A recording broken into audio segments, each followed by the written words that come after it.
ইলিশের লেজ ভর্তা পছন্দ করে না এমন মানুষ পাওয়া খুবই কঠিন। আজকে তৈরি করব ইলিশের লেজ ভর্তা। এর জন্য 2টা ইলিশের লেজ নিয়েছি, তাতে নুন হলুদ মাখিয়ে নিয়েছি। এখন কড়াইতে সরিষার তেল গরম করে নিব।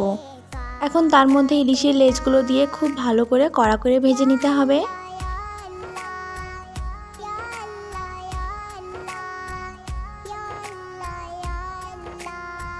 লেজ দুটাকে খুব ভালো করে কড়া করে ভেজে নিয়েছি।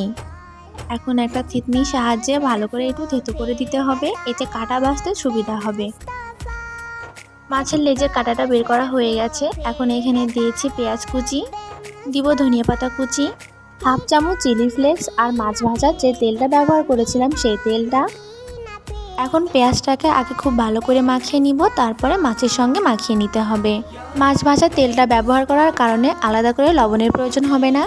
খুব সহজেই তৈরি হয়ে গেল মাছের লেজ ভর্তা। এখন শুধু গরম ভাতের সঙ্গে পরিবেশন করতে হবে।